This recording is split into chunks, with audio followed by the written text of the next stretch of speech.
I tell you the dismissal rate is 95% of the total cases. Before filing a case in Supreme Court, first of all must be assuring himself that really this is a case worth filing in Supreme Court.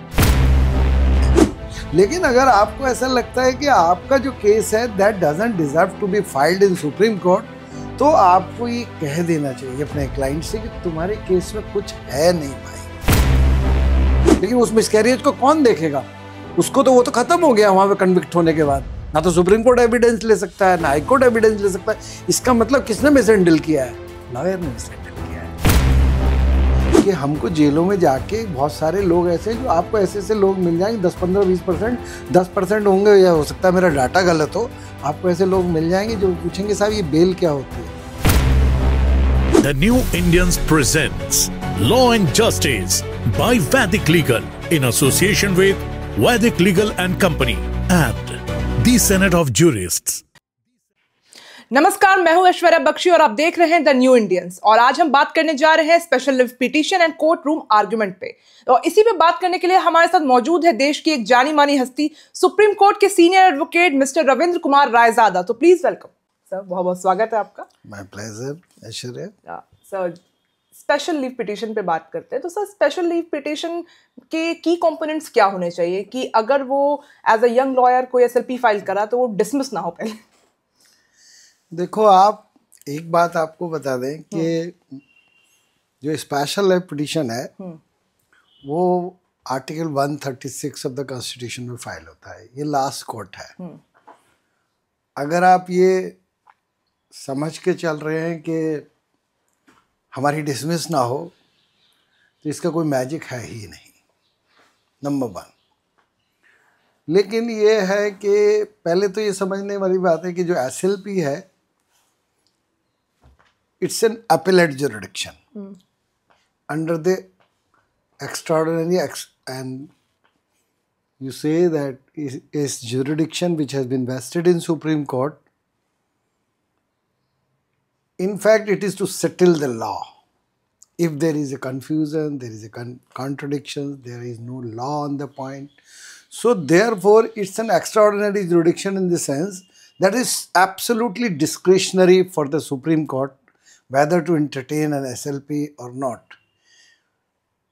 So special leave petition, why I am saying appellate jurisdiction, if SLP is admitted or entertained to be heard on merit, then most of the time, almost every time, they convert that special leave petition into civil appeal or criminal appeal. So therefore, once it is converted into civil appeal or criminal appeal, then they start hearing the matter and nitty-gritty of the matter even. And I tell you the dismissal rate is 95% of the total cases. That's what I'm asking. Why? That is why I'm saying that it's extraordinary, for the reason that, you know, the SLP, when I say appellate jurisdiction, therefore it is coming from lower courts. So either it is coming from the High Court in its original jurisdiction. High Court ने कोई original jurisdiction में under Article 226 कोई writ petition admit किया, उसको तय किया, तो original jurisdiction से आएगा। लेकिन कभी जब लोअर कोर्ट से आ रहा है, जैसे क्रिमिनल में आ रहा है, क्रिमिनल ट्रायल होके आ रहा है, सिविल सूट्स हो रहे हैं, आ रहे हैं, तो सिविल सूट्स जो हैं अगर आएंगे तो सिविल अपील्स डिस्ट्रिक्ट जजेस के यहाँ हैं, लेकिन अगर उसकी हाई कोर्ट्स भी हैं, हाई कोर्ट्स में अपीलेट जुरिडिक्शंस भी हैं, सेकंड अपील जुरिडिक्शंस हैं, तो writ jurisdiction, 7 appeal jurisdictions under article 227 revisional jurisdictions, तो ये सब लोअर कोर्ट से आ रहा है। तो it is already filtered at different level. So once it is filtered at different level, then there is an assumption that a person has availed or exhausted enough remedies. Sufficient remedies have been available. It has been made available to him. So the person, there has to be a limit when he should say that, he should feel that I had no case, now I should not go. But because it's an Supreme Court and it's law is laid down by this court to be followed by every court in the country, or tribunal in the country, or administrative authority for that matter, then there is a need of Supreme Court. So that what is to be decided by Supreme Court, that if there is really manifest error of law, you had your case in High Court, you fought your case in lower court, and the Supreme Court feels that this is the case where really a manifest error of law or glaring error has been committed. So then only the Supreme Court intervenes. So therefore, this class of cases, really 5% people may be feeling aggrieved in every case.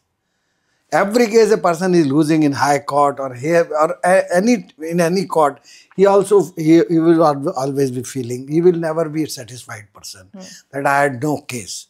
So therefore, the cases are coming up to Supreme Court feeling that there is one more opportunity to hit and try. And that is the reason the number of SLPs have increased manifold, and frivolous SLPs are being filed. Or even if there are, and if there is already a pressure on Supreme Court. Or if there is a matter of public interest sometimes. No, public interest matters are always hard. Prima facie, they hear all those matters. Whenever the SLP is filed or writ petitions under Article 32 is filed, then they try to hear the matter, what is the merit of the case, and if they feel really that, because by prima facie, they can come to know that really this matter deserves to be noticed or not, notices are to be issued or not, or this is to be summarily discussed. Because they always say when dismissed at the threshold, we do not feel inclined to interfere in this matter under Article 136 of the Constitution. It does not mean that they approve the judgment or disapprove the judgment. So do you think there is a need to limit the scope of Article 136? It's already there. So the people do not understand that because that's what I am responding to you, that what is the way that SLPs are not dismissed. No, SLPs are dismissed because somewhere they have to check. Otherwise, if it is an appellate court in a normal way, in the entire country, lakhs of cases are coming, and the lakhs of cases are will be filed there, and they will be hearing, and it will be another High Court or another civil court. तो sir किस matters में SLP को बाकी दूसरे matters से prioritise किया जाता है court? That is what I am trying to say. There is a miscarriage of justice, or they feel that this miscarriage is of such a nature that they need to intervene and they need to settle the law. They need to say something on that. So therefore, these I am saying extraordinary situations, or that under Article 226. There is an extraordinary jurisdiction, and High Court intervenes directly also in some of the matters. In appellate matters, the regional jurisdictions, they hear so matter. But under Article 226, they say that they have to intervene in emergent situation, in extraordinary situation. So they bypass all remedies of civil court, etc. They entertain the case immediately. There is a violation of statutory rule. There is a violation of statutory provision. There is a violation of fundamental rights. So then they intervene immediately. So therefore, because High Courts are equipped enough to decide those cases with finality. So therefore, Supreme Court has to pick and choose. Okay. Otherwise, the docket of the Supreme Court is already very heavy. Docket तो floodgate है. इस समय Supreme Court बहुत आ रहा है, और इतना Supreme Court में केस फाइल हो रहा है, और 60 cases, 60 cases, 50 cases. There are 15 benches, and 15 on an average. 15, sometimes 14, sometimes 16, sometimes you will see 16 benches. But what happens? Multiply by 50 in each bench. So 50, so how many cases? 750 cases per day. Supreme Court has to take care. And even if notices are issued, those cases are coming after notice matters are. Therefore, I am trying to tell you that a lawyer, before filing a case in Supreme Court, first of all must be assuring himself that really this is a case worth filing in Supreme Court. I had already judgments in my case, but the basic problem is how to tell the client. That's the reason ना, आप अगर client चाहता है कि आप supreme court में file करो तो ये तो एक मजबूरी भी है. No, ये मजबूरी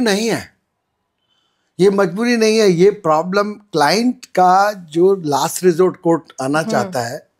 अगर आपको लगता है, देखिए एक बात बताएं, to begin with the lawyer के बारे में, मैं एडवोकेट के बारे में मैं ये कहना चाहता हूँ कि जो भी आ जाए केस और हमको कूड़ा करकट दाखिल कर देना है सुप्रीम कोर्ट ने, that approach itself is a very fatal to the basics of system.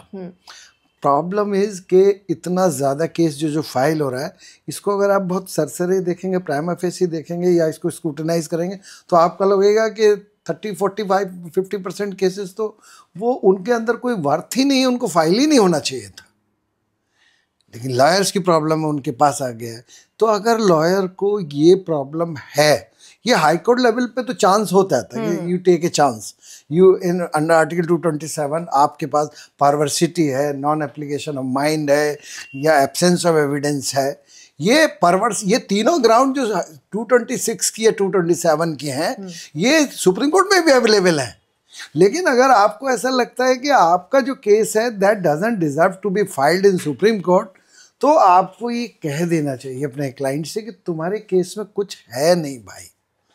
लेकिन ये बहुत बड़ी प्रॉब्लम है. और ऐसा लॉयर्स क्यों नहीं कहते हैं? ये इसलिए नहीं कहते हैं, वो इनसिक्योरिटी के सेंस में सफ़र करते हैं. What kind of insecurity? Financial insecurity. Okay. अगर उनको ऐसा लगता है, देखिए इतना नंबर भी लॉयर्स का बढ़ गया है, और इसी वजह से अगर आपका केस, देखिए the question is you lose the case and survive. That's the important thing for a lawyer, कि आपका सर्वाइव कैसे करेंगे आप लूज करने के बाद. अगर मैं एक एडवोकेट इन जनरल की बात करूं आपसे, तो उसका केस अगर हार गया तो कोर्ट में, अगर आज की डेट में तो ऑनलाइन भी सिस्टम है, सब देख लेते हैं कि उनके वकील क्या कर रहे हैं, तो उसको क्लाइंट को अगर ये समझ में आ जाए कि भाई माई एडवोकेट मुझे पहले ही बोल चुका था कि आपका केस में कुछ नहीं है, but my advocate presented his case so nicely, alright, dismissal हो गया, कोई फर्क नहीं पड़ता, बढ़िया रहा, लेकिन मेरे वकील ने बहुत अच्छा किया है. So the lawyers law and advocate survive the loss. लेकिन अगर वो कह दे आपका केस बहुत अच्छा है और उसके बाद दाखिल करे, तो डिसअर्टनिंग है उसके क्लाइंट के लिए भी, और उसको कोर्ट में जो सिचुएशन होगी जो उसके लिए होगी कि सुप्रीम कोर्ट में जजेस उससे कहेंगे कि कितना फ्रिवलस केस फाइल किए हो हैं. कोर्ट में कभी कभी ऐसा भी सिचुएशन हो जाता है, वो कह देते हैं कि हम कॉस्ट इम्पोज करेंगे. तो ऐसी सिचुएशन में लॉयर तो बहुत सॉरी स्टेट ऑफ अफेयर में चला जाएगा, उसकी तो कोई क्रेडिबिलिटी नहीं है. इसका मतलब उसकी I tell you one thing, once you are arguing in the Supreme Court substantial question of law, you ask me what are the ground, they take up the matter or decides to decide the case. If the Supreme Court decides to decide the case, then the prime requirement is, the core requirement of the SLP is that it should be a substantial question of law. पहले तो national importance का substantial question of law हुआ करता था कि एक substantial question of law which Supreme Court needs to decide so that the entire it should be applied in the entire country because the law is not decided till date etcetera. लेकिन question यही है कि substantial question of law अगर है, तो substantial question of law supreme court में आने के बाद हो सकता है सुप्रीम कोर्ट कहे कि मैं ये नहीं लूंगा. वो कहेगा even if the judgment of the High Court is not correct. I'm telling you, sometimes they say, no, it's a small matter, or it doesn't require our interference. Let the file be consigned to record. No, but if the SLP is getting dismissed, then it's already an acceptance of the High Court judgment, no? No, no, that's what I'm trying to say. They are not accepting, they are not approving the judgment of the Supreme Court. A dismissal of an SLP is not an approval of the judgment of the Supreme Court, High Court. It simply says we don't want to interfere. Then what will be the next step? Next step is nothing. If you feel that you have been you had really had a very big case or good case, then you can file a review petition, you can file a curative petition, and you can pursue the remedy in the Supreme Court itself. But those are the remedies really you deserve to avail that. Your case deserves that treatment or that processing, that you will file a review in the same court telling the same judges that your judgment is you have dismissed it, your dismissal is wrong. And then in curative petitions, when the curative jurisdiction, Supreme Court requires a certificate of a senior advocate that really, because that curative is heard by 5 judges by circulation. They read the brief in the Supreme in the chambers and then they decide it. So therefore, it's not joke, or it's not so casual that you can always file a curative petition in Supreme Court. Now my case should be heard by 5 judges. No, the Supreme Court, there is a senior advocate certificate that look here, there is a miscarriage of justice and I am certifying this case as a senior advocate that this case should be heard by 5 judges. It's such an important, you are seeking indulgence of 5 judges. So therefore, a certificate by senior advocate, a senior advocate must also disclose really such a thing that 5 judges may feel. They may dismiss or they may allow. They may not. Again, curative may be dismissed summarily by circulation. But at least it is the onerous responsibility on a senior advocate as a lawyer that he should be telling the Supreme Court, he should be writing, making his submission in writing, sir, this case deserves to be heard by 5 judges and the 2 judges judgment is wrong. Or 3 judges judgment. That's what I'm trying to tell you. That Supreme Court is the last court. And people should come over here only उनको जब लगे कि अब या तो उनको really they really have a case. Otherwise you are flooding the docket of the court. That's why the petitions are getting dismissed. That's why it's 95% of the petitions. What about the writ petition? Writ petition भी तो dismiss करें? Writ petitions are under Article 32 are entertained by Supreme Court. But Supreme Court भी आधे time यही बोलता है कि आप इस चीज के लिए हाई कोर्ट जाइए. That's what I am trying to tell you. Actually, you need to understand the difference between Article 32 and 226 of the Constitution of India. When you are under 32, you are for the violation of the fundamental right. Right. And if under Article 226, same remedy is available. Same remedy. 226 is entertained not only for violation of fundamental rights, but for violation of statutory rights of a citizen also, of person. So therefore, when the efficacious remedy is already available in High Court, why you people are coming all along from the nooks and corners of the country to the Supreme Court to file a petition under 32? And in the last court, try your hands at High Court if you really have a case and get your matter decided at High Court. And if you are getting the relief, fine. Otherwise, come to the Supreme Court in SLP jurisdiction. And after that, the SLP can get dismissed also, no? No, but if the High Court decides correctly, what is the wisdom to come to the Supreme Court? क्या wisdom कहाँ है Supreme Court आने का? आपको problem ये है कि हम litigant by nature हैं. और अगर हम litigant by nature हैं, तो हमको ऐसा लगता है कि let us take a chance everywhere which is available. And that's the reason that all courts are full of their hands. और लोअर कोर्ट में बहुत प्रेशर है, हाई कोर्ट में बहुत प्रेशर है, लेकिन लॉयर्स कम्युनिटी एज सच वो इतना नंबर है लोअर कोर्ट्स में, और इसीलिए मैंने कहा कि जो लॉयर्स हैं उनके लिए बहुत मैं आपको बता रहा हूँ कि क्रिमिनल अपील्स जो स्पेशली पिटिशन क्रिमिनल्स आते हैं, क्रिमिनल के आते हैं, मैंने जब काम किया है वो तो वहां पर ये पता चलता है actually it is the evidence which is produced in the lower court, which is ultimately comes to Supreme Court, says whether there is an evidence or not, whether there is a perversity or not. वहां पर mishandle अगर हो गया तो फिर उसका cure नहीं होता, आई टेल यू। और इसीलिए इक्वली इक्विप्ड लोग हमें, स्किल्ड लोग की जरूरत होती है हमें लोअर कोर्ट्स में। ओके। और अगर हमने लोअर कोर्ट्स में उसको मिसहैंडल कर दिया, मैंने देखा है बहुत खराब हो जाता है, और उसमें लोगों को, बहुत लोगों को कन्विक्शंस हो जाते हैं मिसहैंडलिंग की वजह से, कन्विक्शंस हो जाते हैं। वहाँ जो लोग इनोसेंट होते हैं, देख के फाइल देख के लगता है ये तो कन्विक्शन, ये क्वेश्चन जो है पूछे जाने चाहिए थे, ये क्रॉस एग्जामिनेशन किया जाना चाहिए था, और ये नहीं हो रहा है। और ऐसी सिचुएशन में तो ये हो गया कि हाँ ये तो मिसकैरेज हो गया, लेकिन उस मिसकैरेज को कौन देखेगा? उसको तो वो तो खत्म हो गया वहां पे कन्विक्ट होने के बाद। ना तो सुप्रीम कोर्ट एविडेंस ले सकता है, ना हाई कोर्ट एविडेंस ले सकता है। इसका मतलब किसने मिसहैंडल किया है? लॉयर ने मिसहैंडल किया है। So, ऐसे तो आधे इंडिया में आधे से ज्यादा लोग तो कन्विक्ट होने के पहले ट्रायल सेशन में ही बहुत सी पनिशमेंट काट लिए होते हैं, व्हाइट कॉलर क्राइम्स में ही देख लीजिए। देखिए प्रॉब्लम ये है, वो बेल सिस्टम की बात कर रहे हैं आप।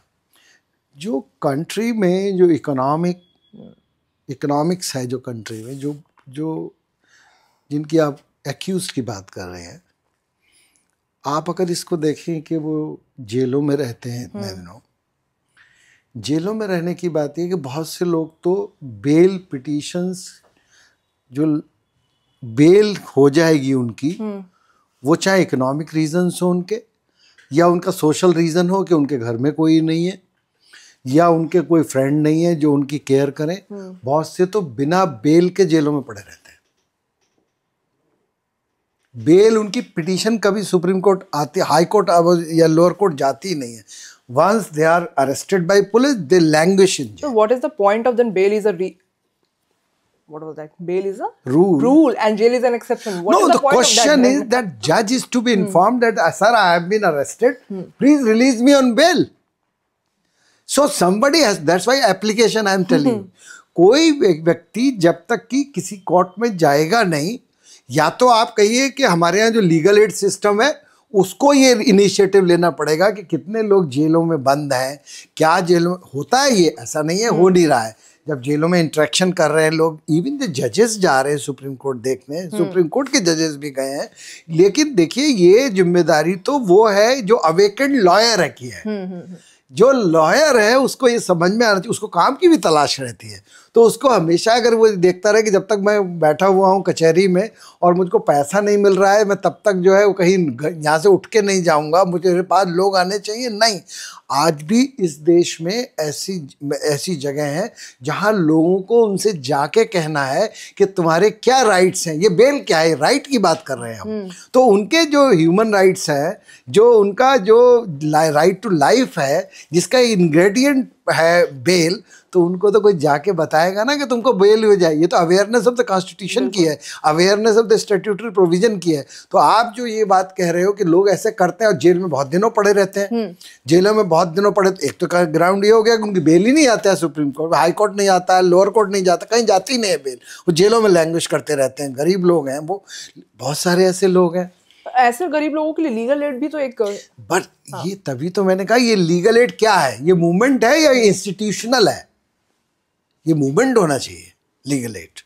और लीगल एड सोसाइटी, जो लीगल एड जो सुप्रीम कोर्ट का विंग भी है, गवर्नमेंट ने भी बना रखा है विंग, लेकिन इसको अवेल करने के लिए जितने भी लोग उसके इम्पैनल्ड होते हैं, वो उनके अलावा ये तो किसी भी, कोई भी आदमी, अगर आपका जिस शहर में है, आप जरा देखिए जिस शहर में जैसे रहते हैं लोग, और शहर में रहते हैं जैसे, तो वहाँ जेलें हैं। कोई, आपने कभी ये देखा है कि वकीलों को कि वो जेल घूमने जाएं, कि जेल में देखने जाएंगे वहाँ क्या चल रहा है? कभी नहीं। होना चाहिए, उनको ये देखना चाहिए कि हमको जेलों में जाके, बहुत सारे लोग ऐसे हैं जो आपको ऐसे लोग मिल जाएंगे, 10, 15, 20%, 10% होंगे, या हो सकता है मेरा डाटा गलत हो, आपको ऐसे लोग मिल जाएंगे जो पूछेंगे साहब ये बेल क्या होती है? उनको पता ही नहीं है।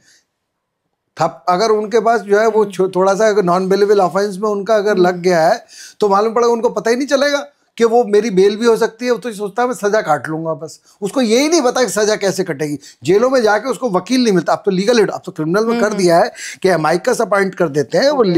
अब तो सब जगह अब प्रोसीड नहीं कर पाता है।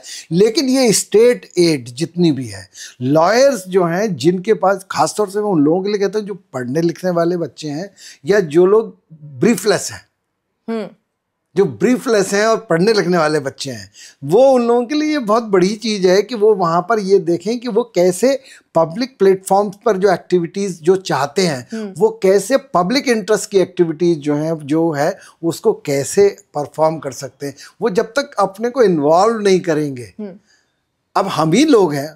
आपने सुप्रीम कोर्ट में देखा होगा कि बहुत सारे पब्लिक इंटरेस्ट के केसेस है, लोग पैसे नहीं लेते हैं, प्रो बोनो करते हैं। क्यों करते हैं? इसलिए करते हैं कि ये ड्यूटी होती है उनका। और उनको ये लगता है कि ये केस अगर हमारे पास आया, ये पब्लिक इंटरेस्ट का केस है, हमको इसको करना है। Forget about the fame it generates or whatever, but it is an onerous responsibility also as a citizen who is a lawyer. तो ऐसी सिचुएशन में अगर आप इसको देखेंगी कि मैंने कहा ना SLP तो कोई रेडीमेड सॉल्यूशन ही नहीं है, वो तो नीचे से आ रहा है। यहाँ तो लोगों के पास अपील जुडिक्शन और लोअर कोर्ट के जो केसेस हैं, जो वो उन्हीं को हैंडल करने के लिए आदमी ने, सिविल के तो छोड़ दीजिए, सिविल तो आदमी जब केस करेगा तो करेगा ही। लेकिन जहाँ तक उनके जो क्रिमिनल ज्यूरिस्प्रूडेंस है इस देश का, वो क्रिमिनल ज्यूरिस्प्रूडेंस जो है वो रियली ये डिमांड करती है कि उन सारे लोगों को जस्टिस कैसे मिले। और ऐसी सिचुएशन में जो लॉयर्स के लिए तो बहुत बड़ी रिस्पॉन्सिबिलिटी है। बहुत सारे सुप्रीम कोर्ट में केसेस फाइल होते हैं जो अमाइकस के थ्रू, लीगल एड के थ्रू फाइल हो जाते हैं और 8-8, 10-10 साल बाद फाइल होते हैं। जिस दिन उनका हाई कोर्ट से कन्विक्शन हो जाता है, कैन यू बिलीव कि वो 8 साल के बाद SLP फाइल हो रही। कोई गया, बोले भाई तुम ये कितने साल हो गए? साहब मैं 8 साल हो गए, 10 साल हो गए। बोले क्या हुआ? बोले हाई कोर्ट में साहब मेरी तो कोई केस ही नहीं, मेरा केस ही करा दीजिए सुप्रीम कोर्ट में, शायद मुझे राय में। तो वो आता है, सुप्रीम कोर्ट क्या करता है, जो जेल में रहते हैं 6, 7, 8 साल, 10 साल, 12 साल, जितने भी साल, अगर वो सुप्रीम कोर्ट में केस आ गया तो उसकी डिले के ग्राउंड पे कभी रिजेक्ट नहीं होगी केस। कभी नहीं होगी डिले कंडोन। SLP डिसमिस वो अलग बात है, लेकिन डिले पे नहीं, डिले कंडोन नहीं, कभी ऐसा रिफ्यूज नहीं होगा।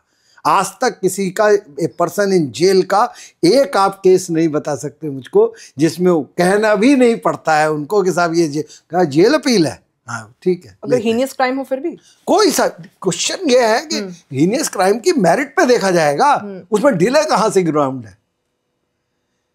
डिले क्यों है उसमें, ग्राउंड कैसे हो सकता है? वो मेरिट पे अगर वो डिसमिस हो गया, लेकिन वो एज ए कन्विक्ट भी अगर है और उसको जस्टिस इतना तो मिलना ही चाहिए कि वो सुप्रीम कोर्ट में से कि भाई या हाई कोर्ट में से, for that matter first appeal high court में होता है। क्रिमिनल अपील जो मर्डर की हैं या हेनियस क्राइम्स की जो होती है, हाई कोर्ट भी कह सकता है कि भाई डिले हो गया, अपील में इतना, अरे 8 साल से जेल में है, वो कुछ कर ही नहीं पाया है, अब आप आके रहो डिले पे रिजेक्ट कर दे, क्या चल के आता है यहाँ पे? जो आदमी जेल में है तो क्या वो डिले कंडोन और अपील सुन लेते हैं। हाई कोर्ट में तो फर्स्ट अपील जो क्रिमिनल अपील्स है वो रिकॉर्ड मंगा के थर्ड वेयर सुना जाता है, पूरा अपील सुना जाता है।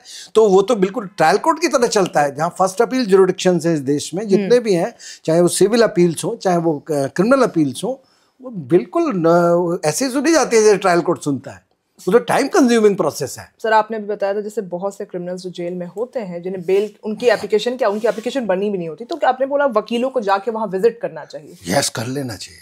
और ऐसा पॉसिबल है? हाँ, क्यों नहीं, कह सकता है, CJM का कह सकता है कि सब डाटा ले सकता है, ऑनलाइन डाटा बहुत होता है। ऐसे कभी कोई क्रिमिनल मैटर्स में सर आपको भी एक ख्याल आया कि कभी आपको जाना चाहिए ऐसे? मुझे मेरी तो जर्नी डिफरेंट, मेरी सिविल से जर्नी शुरू हुई थी और क्रिमिनल मैं तो यह सुप्रीम कोर्ट में आके और हाई कोर्ट में आके, क्योंकि मैं ऑलरेडी हाई कोर्ट में चूंकि काम कर रहा था, मैं जेल नहीं गया कभी। लेकिन मैं जब जेल से जितनी भी क्रिमिनल अपील्स आई वो मैंने सब की हैं। देखिए एक जर्नी अलग अलग होता है। जिस समय मैंने प्रैक्टिस शुरू किया था 84 में, उस समय क्राइम, अब तो वाइट कॉलर क्राइम्स भी इतना है, इतना डॉकेट नहीं था, इतना हैवी डॉकेट नहीं था। और लेकिन मुझे आज भी ध्यान है कि एक बच्चे को पुलिस में रेलवे ने पकड़ लिया था। अच्छा। भीख मांगते हुए रेलवे में, जैसे भीख मांगना बैगर में, उसको पकड़ लिया उस बच्चे को। वो भीख मांग रहा था, बिना टिकट ही रहा होगा, वो पकड़ लिया था। मुझे आज भी ध्यान है कि वो केस मैंने बेल के लिए किया था, लेकिन वो बाद में जुवेनाइल कोर्ट चला गया और उसकी बेल हो गई जो भी बच्चे की, लेकिन वो अखबार में निकला था। अच्छा। और अखबार में निकलने के बाद हम कुछ दोस्त जो है फिर जाके वहाँ स्टेशन गए, वहाँ पता किया। ये सारी चीज़ें जो हैं, ये धीरे धीरे आप तो मसरूफ़ हो जाते हैं काम में, लेकिन क्योंकि मेरा तो फील्ड ही क्रिमिनल नहीं रहा था, सिविल ही था शुरू में मेरा फील्ड, जब मैं लोअर कोर्ट्स में काम करता था। और लेकिन बहुत मैंने देखा है क्रिमिनल में जिस तरह की केसेस आते, क्रिमिनल केसेस आते हैं, आज भी सुप्रीम कोर्ट में मेरे पास केस आते हैं क्रिमिनल के, जो क्रिमिनल SLPs क्रिमिनल होती हैं, वो वो तो उनके घर वाले ही आते हैं, और उसमें से मुझे दिखता है आधे से ज़्यादा जो लोग हैं उनके पास तो बार्गेनिंग कैपेसिटी नहीं है ना उनके पास है, और आप उनसे फीस के मामले में जब कुछ कहेंगे तो हो सकता है वो उस फीस के स्ट्रक्चर में केस फाइल ही ना कर पाए। ये एक स्टार्क रियलिटी है। बिल्कुल, यहाँ पे सीनियर एडवोकेट्स की फीस के बारे में बात होती है। लेकिन मैंने आपसे क्या कहा, मैं तो चूंकि लोअर कोर्ट से आया हूँ, मैंने बहुत देखा ये थोड़ा अलग सुनने को मिला है, लोअर कोर्ट से उसके बाद फिर सुप्रीम कोर्ट, ये कैसे हुआ? देखिए, डिस्ट्रिक्ट जुडिशरी में मैंने 16 साल काम किया है, 1984 से 2000 जी।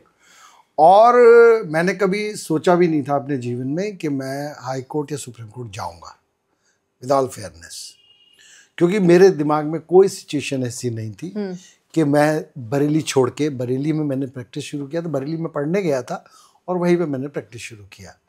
और जब मैंने वहाँ प्रैक्टिस शुरू किया तो मैं लेबर कोर्ट्स में काम करता था। मैं पहले ट्रेड यूनियन लॉयर था। ओके। और ट्रेड यूनियन लॉयर कौन से होते हैं? जो फैक्ट्री के मजदूरों के केसेस करते हैं, तो मैंने वो केसेस किए। उसके बाद मैं कॉर्पोरेट वर्ल्ड में काम किया मैंने। तो मैं 16 साल जब लोअर कोर्ट्स में काम कर, मैं लोअर कोर्ट कहूँगा तो गलत होगा, डिस्ट्रिक्ट जुडिशरी कह सकते हैं आप उसको, और वहाँ मैंने काम किया 16 साल। और बरेली में मेरा काम बहुत अच्छा काम था और शायद छोड़ने की हिम्मत नहीं होनी चाहिए थी। और जब 2000 में नैनीताल जब उत्तराखंड बना तो बरेली से वो 130 किलोमीटर बैठता है, और 130 किलोमीटर में चल के मैं नैनीताल जाके, मैंने बस अपने कुछ दोस्तों ने मुझसे कहा कि रवि, आप, मुझे रवि कहते हैं निकनेम मेरा, कि रवि आप ये कोशिश कर सकते हो। तो मेरी वाइफ ने मेरा बहुत साथ दिया। तो हम लोग 3 दिन नैनीताल रहते थे। एक छोटा सा, एक गंगाराम मूलचंदानी साहब थे, हाईकोर्ट जज, रिटायर हुए, उन्होंने अपना मुझे किराए पे एक मकान दे दिया, वो उनकी किस्तें में देने लगा था जी। और वहाँ जाकर मैं आपको बताता हूँ, मेरे पास कोई हाई कोर्ट का केस नहीं था और मैंने हाई कोर्ट में वकालत शुरू की सन 2000 में, 3 दिन। ये न्यू कमर के लिए हिम्मत की बात, आसान हो सकता है, लेकिन मैं 16 साल के बाद गया था और ये रिस्क लेके गया था कि मैं बरेली में 3 दिन 4 दिन नहीं रहूँगा तो मेरे क्लाइंट्स चले जाएंगे, और काफ़ी चले भी गए। लेकिन मैंने वहाँ काम शुरू किया, और जब मैंने काम शुरू किया तो एक व्यक्ति, मैं आपको बताता हूँ, एक टीचर था, वो अपना थैले में अपनी फाइल लिए हुए था, जो मुड़ी हुई फाइल थी, और वो मुझे वहाँ मिला और वो वकील ढूंढ रहा था। तो उसने मुझे पकड़ा कि साहब, आप वकील साहब, आप मेरा मुकदमा करेंगे?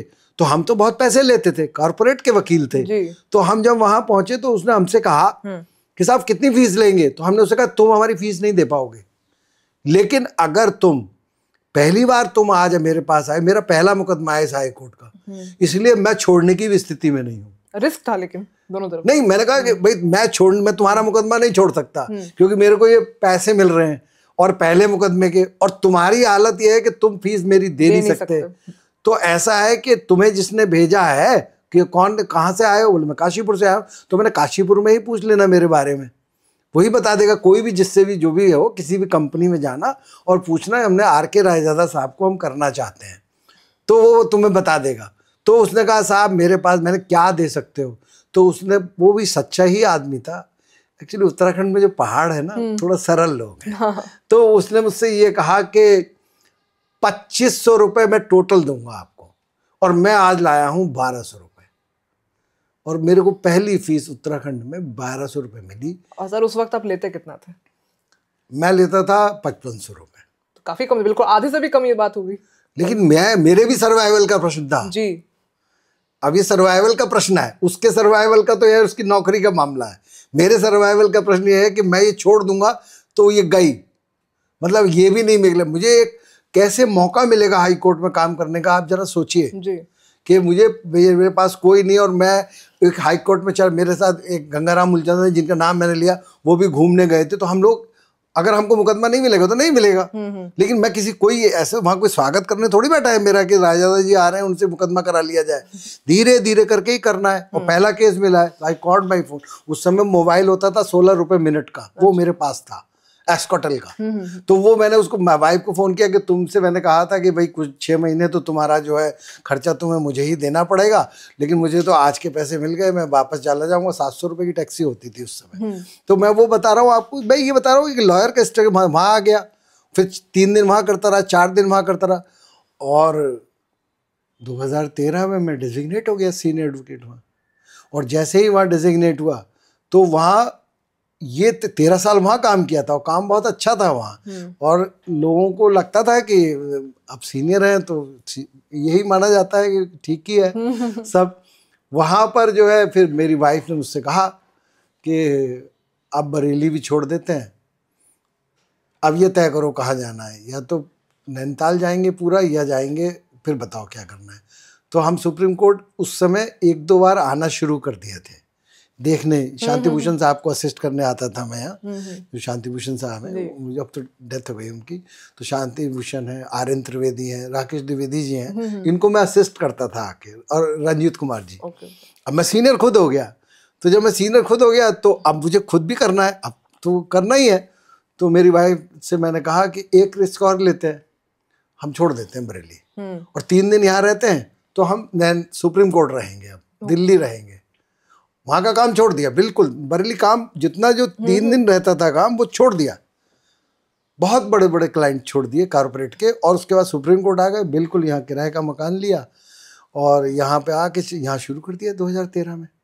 और 2013 में जब शुरू किया तो आपको मैंने ये बताया कि जब मैंने यहाँ SLP आर्गू करनी शुरू करी तो मुझे कोई डिफिकल्टी इसलिए नहीं हुई क्योंकि मैं सेकंड अपील जो है वो भी सब्सटेंशियल क्वेश्चन ऑफ लॉ पे ली जाती है हाई कोर्ट में। अगर आपने सेकंड अपील जुरिडिक्शन में काम किया है, सेम चीज सेम क्वेश्चन, अगर आपको जजमेंट स्क्रूटनाइज करना नहीं आता है कि जजमेंट में क्या लीगल इश्यू है जो गलत तय हुआ है, आप फेल्योर हैं, अटर फेल्योर हैं सुप्रीम कोर्ट में। डेट्स एंड इवेंट्स लिखने से कोई काम नहीं चलेगा कि ये फला डेट को केस हुआ, फला डेट को, इससे कुछ नहीं होगा। आपको लिखना पड़ेगा बॉडी में, substantial question of law has arisen in this case as to the high court has committed this mistake, this mistake, this mistake. So question ये है कि ये substantial question of law has arisen in this case, ये question of law ये procedure नहीं है, procedural भी होता है कभी कभी substantial question of law, लेकिन maximum ये substance of law, substratum of law हम बोलते हैं इसको। इसीलिए जो न्यूकमर हैं, जो नीचे ही हैं, हाई कोर्ट में भी है और सुप्रीम कोर्ट में भी है, अगर आप उनसे एक बात पूछे तो आपको जवाब मिल जाएगा मैं क्या कह रहा हूं। आप किसी से पूछिए, देखिए साइंस का सब्जेक्ट आप हैं, कभी रही है साइंस का सब्जेक्ट? जी 10वीं तक तो पढ़ी है। राइट। अगर आप साइंस के स्टूडेंट रहे हैं तो साइंस ऑफ, ये साइंस क्या है, यही तो है कि why what why it happens, it happens. तो जैसे बायोलॉजी में कहा जाता है test is it happens, biology में कि हृदय क्यों धड़कता है, आप ये नहीं कह सकते क्यों धड़कता है। बायोलॉजी में क्वेश्चन नहीं है वाई, लेकिन फिजिक्स में है why. Physics explains certain things, chemistry does, chemistry में भी हाइपोथेसिस होता है, लेकिन बायोलॉजी में सिर्फ डिस्कवरी हो सकता है। क्यों धड़कता है नहीं, लेकिन कैसे धड़कता है ये तो है, वो दैट्स इट। लेकिन कैसे धड़कता है, धड़कता है, हाँ, ज्यादा धड़केगा कम धड़केगा, लेकिन ये क्यों धड़कता है ये नहीं पता है। तो इश्यू ये है ना, क्यों, वाई का कोई कंसेप्ट नहीं है साइंस में। इसीलिए इसी तरह से लॉ में एक सब्जेक्ट है ज्यूरिस्प्रूडेंस, जिसको कहते हैं साइंस ऑफ लॉ। और अगर आपने साइंस ऑफ लॉ का अगर कोई स्टूडेंट नहीं बनना चाहता है या साइंस ऑफ लॉ को नहीं समझना चाहता है, जब साइंस ऑफ लॉ आप समझ लेते हैं तो आप चाहे क्रिमिनल केस करिए चाहे सिविल केस कीजिए, ये सिर्फ लॉ है आपके लिए। आधे से ज्यादा स्टूडेंट ज्यूरिस्प्रूडेंस से ही भागते हैं, मतलब दैट्स द रीजन। देखिए मैं आपको वही बता रहा हूँ, इंसान झगड़ा क्यों करता है इंक्रोचमेंट के ऊपर। अगर आप देखिए कि इंक्रोचमेंट हुआ है, जिसको आप कहते हैं पदेशन का इंक्रोचमेंट, तो आप ये बताइए कि वो झगड़ा क्यों करता है, उसकी ये आदत क्यों है कि वो दूसरे के लैंड को इंक्रोच कर लेता है। साइंस एक्सप्लेन करती है पदेशन की, पदेशन की थ्योरीज एक्सप्लेन करती हैं कि पदेशन क्या है, कानून इसको कैसे देखता है, इस पदेशन को, विधि, इसकी साइंस क्या है, पदेशन क्या है, तो क्या है डिजायर टू पजेस क्यों है। जैसे आप कभी कभी कह देते हैं कि बड़ा पजेसिव हो रहा है, तो ये पदेशन क्या है, ये शब्द पदेशन, इसको साइंस ने सोशल फिलॉसफी में कैसे देखा, इसको पदेशन को रेगुलेट करने की जरूरत क्यों हुई है, उसको साइंस को, लॉ को। अरे भाड़ में जाइए, पदेशन झगड़ा करिए, कुछ करिए, लेकिन ये पदेशन एक लाइफ का एक इतना इंपॉर्टेंट एस्पेक्ट क्यों है किसी भी आदमी की, तो साइंस ने इसको, लॉ ने इसको समझा और लॉ ने पदेशन को डिस्क्राइब किया और पदेशन की थ्योरी को पकड़ा। तो जो सबस्ट्रेटम ऑफ, जिसको साइंस ऑफ लॉ आप कह रहे हैं, व्यक्ति क्या है, आपका पर्सन क्या है। आपने कहा आदमी हड़मास का, नहीं, ऐसा तो नहीं है, व्यक्ति तो लीगल पर्सन भी है। तो व्यक्ति क्या है, पर्सनैलिटी क्या है, पर्सन क्या है, पर्सनैलिटी क्या है, ये लॉ अगर नहीं समझ में आएगा, अगर आपको साइंस ऑफ लॉ समझ में आती है, आधी से ज्यादा रिडल ऑफ लॉ जो है वो सॉल्व हो जाती है।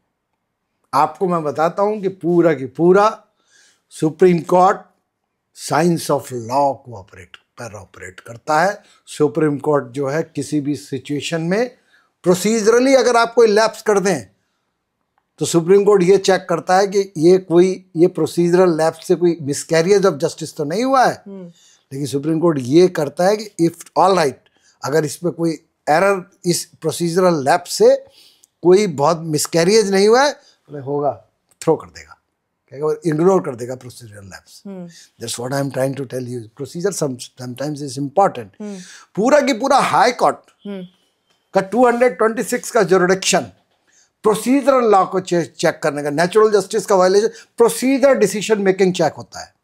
डायरेक्ट जुरिडिक्शन में जितने भी केसेस होते हैं सब में constitutional issues of part procedure check होता है, whether the decision making process is correct. Decision making process क्यों करेक्ट है या नहीं है, क्योंकि उसमें कुछ राइट्स इन्वॉल्व हैं जी। और जब राइट्स इन्वॉल्व है तो राइट्स क्या है, सब्सटेंटिव हैं। राइट्स तो सब्सटेंस होता है उसमें। तो जो सब्सटेंटिव लॉ है उसको किस प्रोसीजर से आपको ऑपरेट करना है, वो प्रोसीजर प्रोवाइडेड है। लेकिन that is what I am trying to say, high court exam is the procedure, क्योंकि उस प्रोसीजर से ही पता चलता है इनके सब्सटेंटिव राइट्स खत्म हुए या नहीं हुए, और उसके बाद फाइनल जजमेंट, परवर्सिटी है या नहीं है या जो भी है। बट लेकिन अगर प्रोसीजर खराब है, अगर procedure decision making process wrong है, हाई कोर्ट कह देता है डिसीजन कितना भी अच्छा हो बुरा हो हमसे मतलब नहीं है, ये डिसीजन इज रॉन्ग। इसको हम कभी कभी कहते हैं end and means to end. We want an object end और मीन्स टू अचीव एंड। इनमें से कुछ भी गलती होगी, दोनों में से कुछ भी गलत होगा तो गलत होगा। आप मीन्स भी इलीगल नहीं अडॉप्ट कर सकते किसी लीगल मीन के, लीगल एंड को अचीव करने के लिए। That is why I am trying to tell you is कि जितने भी न्यू स्टूडेंट्स कॉमर्स हैं, न्यू कॉमर्स हैं, उनको जुरिस्प्रूडेंस का अगर बहुत अच्छा नहीं है तो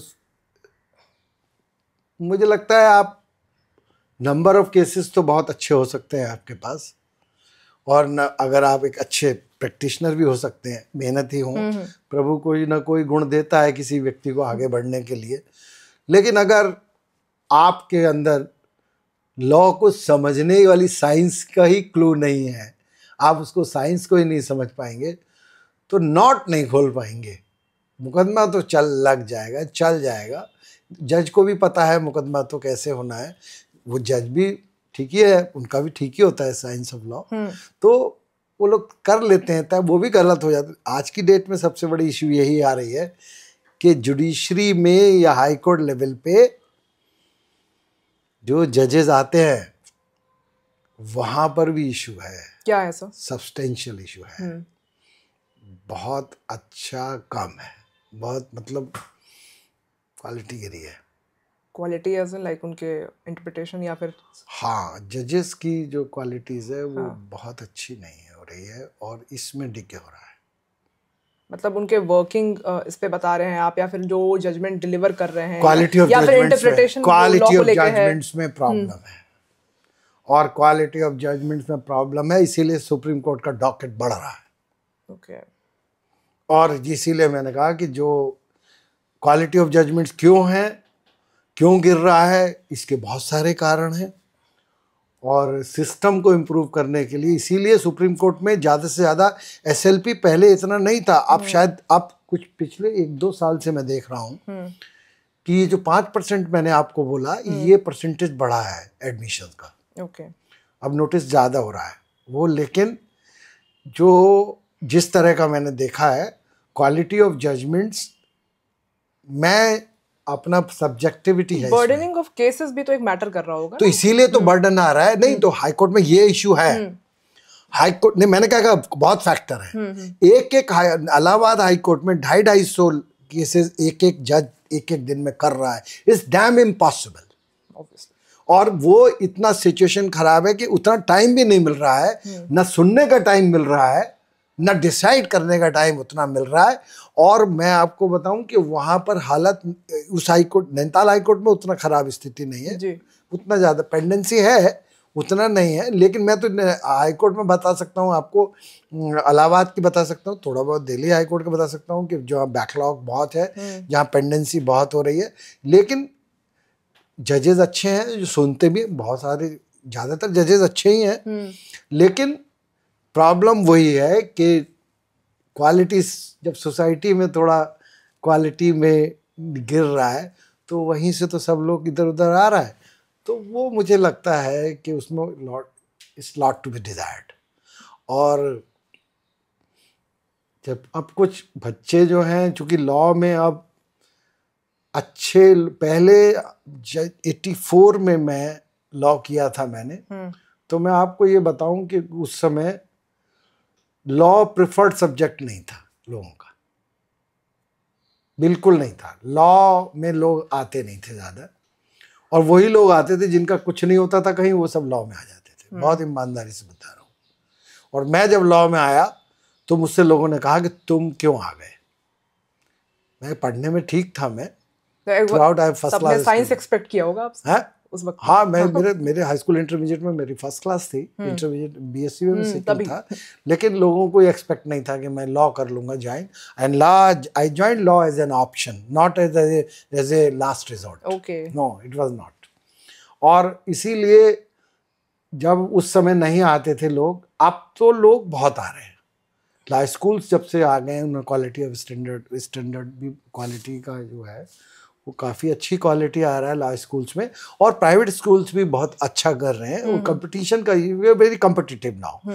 तो जो लॉ जो लोग भी कर रहे हैं, अच्छे स्कूलों से कर रहे हैं या प्राइवेट स्कूलों से कर रहे हैं या जहाँ भी पढ़ रहे हैं, लेकिन अपने मरे से ही स्वर्ग मिलेगा जी।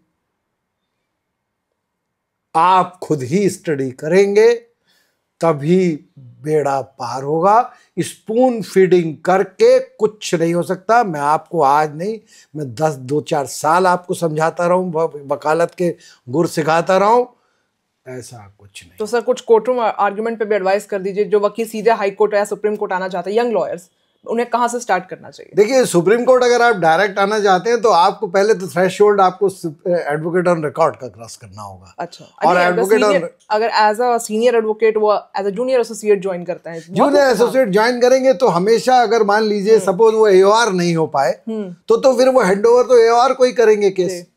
सुप्रीम कोर्ट में तो मैकेनिज्म ही नहीं है। तो जहां तक मेरी तो एडवाइस यही होती है कि उन लोगों को हाई कोर्ट, जो सुप्रीम कोर्ट में भी काम करते हैं, उनको हाई कोर्ट बहुत रेगुलर जाना चाहिए। ओके। रेगुलर नहीं, उनकी फ्रीक्वेंसी बहुत अच्छी होनी चाहिए। और आप हाई कोर्ट को छोड़ के सुप्रीम कोर्ट आने का ऑप्शन न्यू कमर के लिए एक बेटर और एप्रोप्रिएट ऑप्शन नहीं है। और जहां तक सवाल है हाई कोर्ट में, देखिए सबसे बड़ी बात क्या है हाई कोर्ट में, हाई कोर्ट में इंटेलिजेंस बहुत ज्यादा है। आपको सुनेंगे 5 मिनट, 10 मिनट, 15 मिनट, वहां भी क्वेश्चन ऑफ लॉ ही लिया जाता है। हाई कोर्ट में भी फैक्चुअल एस्पेक्ट बहुत अब ज्यादा आपको वक्त दिया जाएगा, आपको वक्त दिया जाएगा। और सुप्रीम कोर्ट में वो चीज नहीं है जो मोस्टली, वो तो आपके मुंह से निकला, वो भी पढ़ के आए हैं सब। 2 मिनट में अगर उनको केस नहीं समझ में आ रहा है तो आपका तो विकेट गिरना ही है, और आपको बोलने भी नहीं देंगे। वो कहेंगे थोड़ा सा जूनियर आया है, थोड़ा बहुत फूल, लेकिन कितना टाइम है। आप देखिए कि 4 घंटा 240 मिनट में उन्हें 60 केसेस करने हैं, 4 मिनट ऑन एन एवरेज जी। Can you imagine? और उसके लिए वो 60 मिनट, वो जो 4 घंटे के लिए, बिलीव मी 6 घंटे सोते होंगे, 4 और 6 10, 2 घंटे इधर, वो 10 घंटा पढ़ते भी हैं उन 60 केसेस के लिए। वो शाम को घर जाके क्या करते होंगे, 6-7 बजे से रात को पढ़ेंगे, फिर सुबह उठ के पढ़ेंगे। जब कोर्ट में आते हैं, मुझे तो एक मशीन है, ये तो झील है नेशनल सर्विस की, जो वो काम कर लेते हैं। चाहे हाई कोर्ट में भी यही है। हाई कोर्ट में भी जो बहुत सारे मेरे साथ के कुलीग्स हैं, जूनियर्स हैं, जो वहाँ जजेस हैं, वो बताते हैं वो राउंड द क्लॉक काम करते हैं, बहुत मेहनत करते हैं। तो मुझे ये बताइए कि एडवोकेट क्यों नहीं कर सकता? अगर एडवोकेट, आप कह रहे हैं कि जजेस ज्यादा मेहनत करते हैं एडवोकेट से, फिलहाल डिस्पेंसेशन में ऐसे ही दिखता है। वो तो वही बात, स्ट्रेंथ की भी तो कमी है और केसेस का बर्डन ज्यादा है। इशू ये है कि हमारे पास तो 4 ही केस हैं।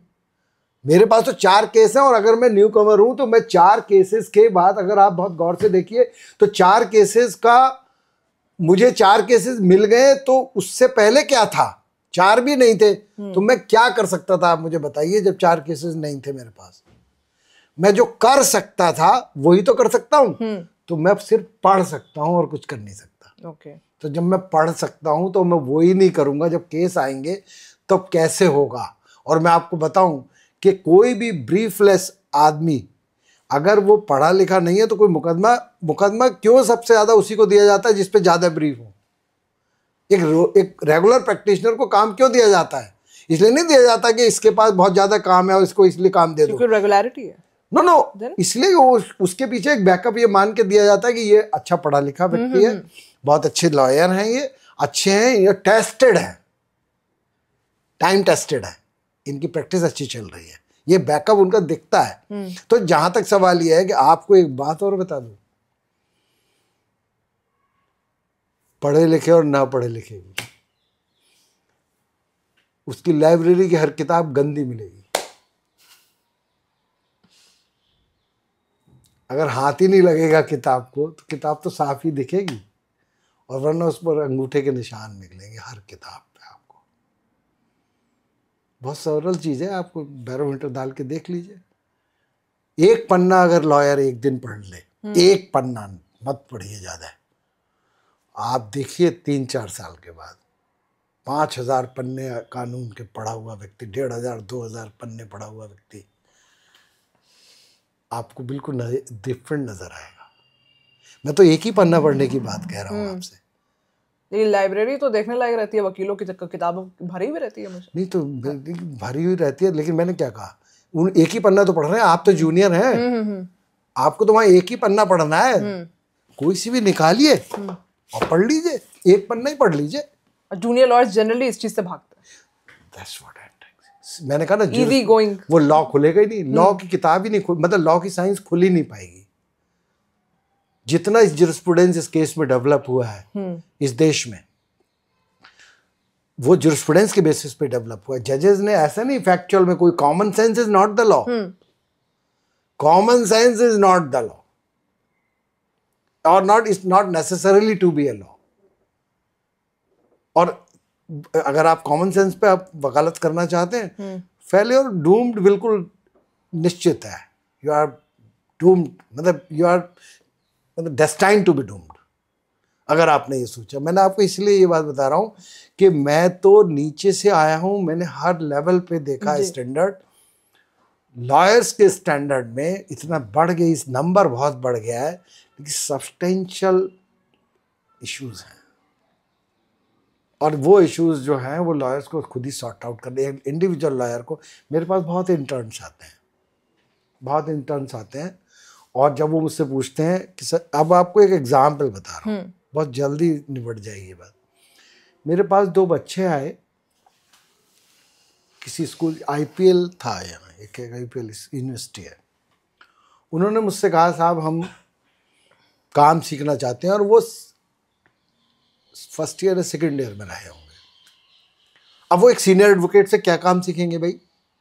सीनियर एडवोकेट तो बहस करने वाला है, उसको तो पता भी नहीं एसएलपी कैसे फाइल होगी, हमें तो नहीं पता, देख के पता चल जाता है क्या है। लेकिन अगर आप मुझसे एसएलपी फाइल करने को कहें तो I will be utter failure, क्योंकि मैं तो कभी व्यवहार रहा नहीं हूँ। रिट पिटीशन कैसे फाइल होगी मैं ड्राफ्ट कर सकता हूँ सब, लेकिन एसएलपी का फॉर्मेटिंग ये तो प्रोसीजर है, तो मैं उनको क्या बता दूं? वो सुप्रीम कोर्ट में वकालत, वो आए तो सुप्रीम कोर्ट के सीनियर एडवोकेट के पास है जी। लेकिन वो सीखने आए ना कानून। तो मैंने क्या किया कि एक नजूल की एक किताब है हमारे यहाँ हिंदी में, नजूल लैंड्स हैं यूपी में, तो उसके नजूल किताब है, हिंदी की किताब है, और नजूल उसके अंदर गवर्नमेंट ऑर्डर्स हैं। देखिए जो एग्जीक्यूटिव जो काम करती है, जो कार्यपालिका जो ऑर्डर्स इशू करती है, गवर्नमेंट ऑर्डर, वो किसी ना किसी कानून को ध्यान में रख के और किसी कानून के हिसाब से करती है। तो मैंने एक पर्टिकुलर केस के 5 या 6 नजूल ऑर्डर्स रिलेवेंट थे, मैंने उन बच्चों को दे दिए कि तुम्हारी अंग्रेजी अच्छी है, तुम इसे ट्रांसलेट कर लाओ, अब आप कुछ मत करिए। जब वो ट्रांसलेट करके ले आए, और बहुत अच्छी करके लाए, दो बच्चे, एक बच्ची थी, एक और लड़का था, दोनों ठीक करके लाए। फिर मैंने उनसे पूछा कि नजूल का कानून पूछोगे मुझसे? कैसा? हमें तो पता चल गया सब। बोले हमको सब समझ आ गया सर, ये मुकदमा क्या है, इस मुकदमे में क्या गलती है और ये क्या चाहता है। कुछ नहीं, ब्रीफली स्टडी की।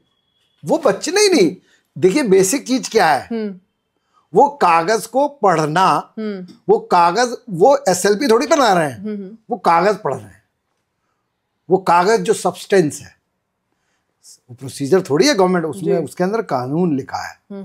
तो मैं आपसे वही वाली बात कह रहा हूं कि जो सिचुएशन वही है मैम, अगर आपने साइंस ऑफ लॉ नहीं समझा, सबस्ट्रेटम ऑफ लॉ नहीं समझा, बच्चों के लिए बहुत डिफिकल्ट टाइम है आज की डेट में। और मैंने कहा ना, ये जो अच्छे स्कूलों से बच्चे आ रहे हैं, प्राइवेट स्कूल्स वगैरह से भी आ रहे हैं, गवर्नमेंट स्कूल से भी आ रहे हैं। जैसे मैं एक गवर्नमेंट स्कूल, वहाँ गवर्नमेंट कॉलेज है बॉम्बे का, बहुत अच्छा बच्चा था, वहाँ से आए थे मेरे पास। तो मैं वो कुछ पुणे में अच्छे स्कूल्स हैं, या ये गाजियाबाद वगैरह में, नोएडा वगैरह में भी अच्छे स्कूल से। स्कूल तो अब कंपटीशन हो गया है सब जगह, अच्छे बच्चे आ ही रहे हैं और बहुत कंसर्न रहते हैं बच्चे। तो उनके मन में आता है कि वो पढ़ते हैं प्रोजेक्ट, वो हमारे पास भी आते हैं, सीनियर एडवोकेट्स के पास जाते हैं, स्टूडेंट लॉयर्स के पास भी जाते हैं।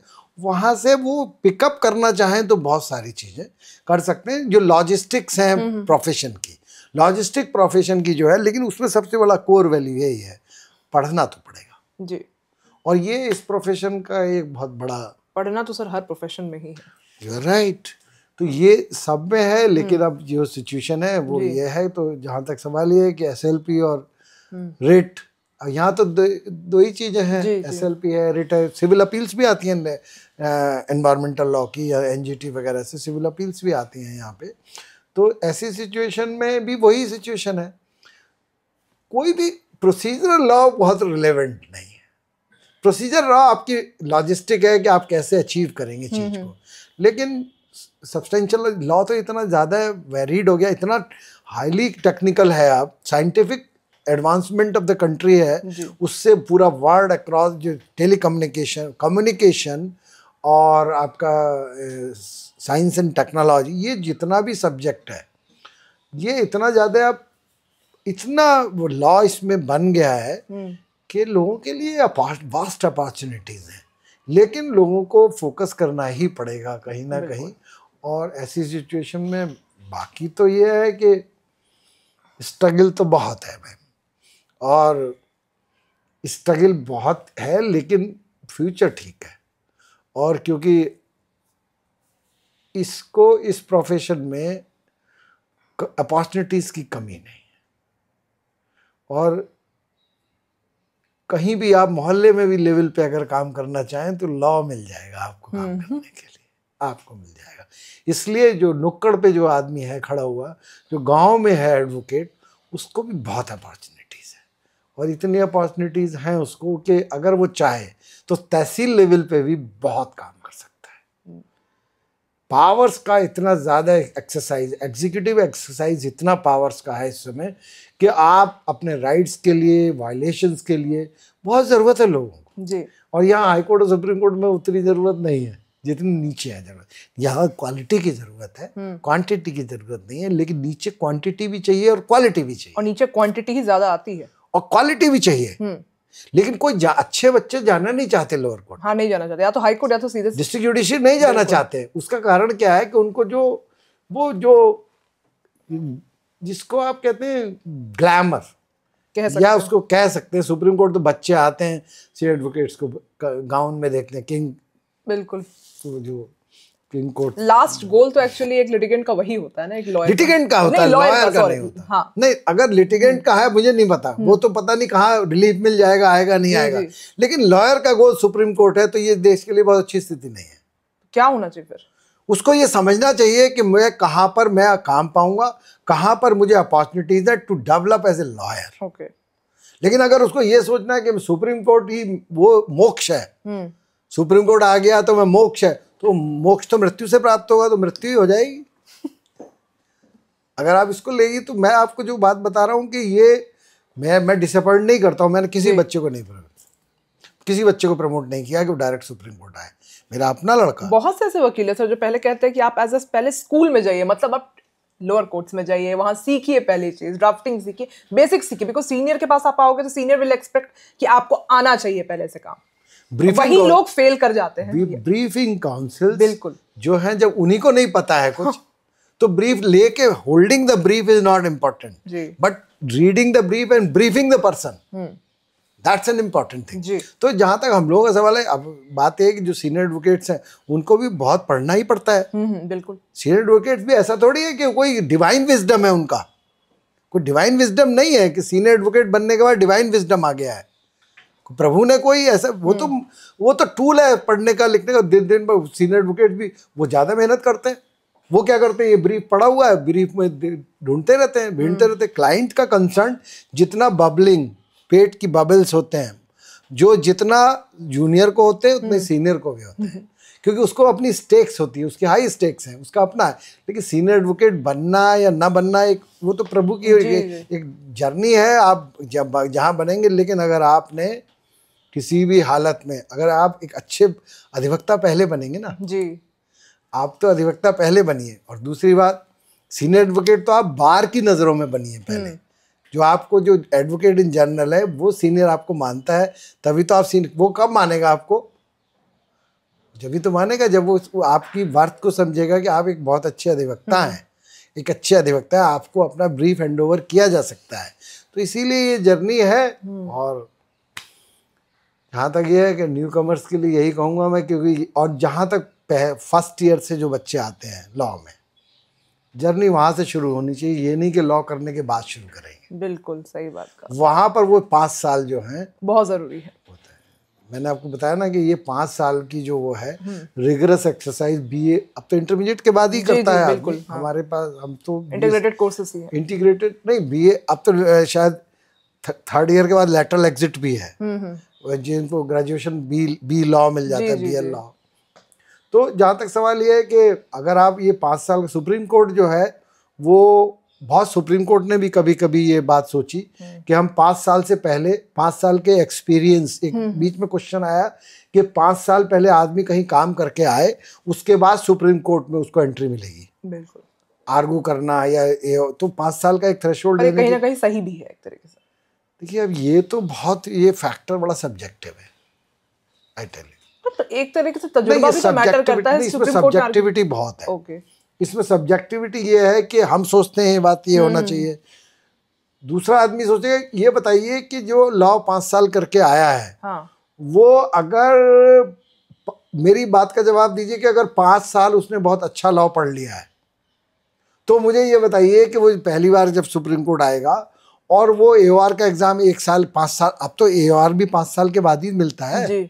तो 5 साल के बाद मिलता है, तो 5 साल तो वो कर ही रहा है ट्रेनिंग। तो जहां तक सवाल ये है कि अगर आप सोचते हैं कि शुरू में आएगा तो कब आएगा, 5 साल पहले बाहर रह के आए, फिर 5 साल यहाँ करे, फिर 10 साल या 5, वो जरूरी नहीं है आप 5 साल यहीं करें, 5 साल कहीं और करके आए और यहाँ 1 साल इंटर्न करें किसी एडवोकेट ऑन रिकॉर्ड के साथ, उसके बाद एग्जाम दे के यहाँ करना चाहे, तो हुए तो 5 साल बाहर ही। तो वो जो 5 साल बाहर होके आ रहा है, वो 5 साल घूम के ना है, क्योंकि एक साल में कुछ नहीं पैदा हो जाएगा सुप्रीम कोर्ट में काम करने के बाद। वो 5 साल जो उसके अपने हैं, जिसमें वो काम कर रहा है, जिसमें स्टूडियस है, वो अपनी वर्क, वो क्यूमुलेटिव इफेक्ट उसका AOR के एग्जाम में आएगा। ये तो सपोज किया जाता है कि AORs जो हैं वो AOR बन जाएगा, लेकिन बहुत सारे ऐसे भी केसेस हुए हैं जो लोग AOR में अपीयर भी नहीं हुए और डायरेक्ट आर्गुइंग काउंसिल हो गए। 5 साल से AOR भी नहीं बने, आर्गुइंग काउंसिल हो गए और आर्गू करना शुरू कर दिया। क्योंकि सुप्रीम कोर्ट में ये नहीं है कि AOR अगर खुद आर्गू नहीं कर रहा है तो सीनियर एडवोकेट ही उसको करना है।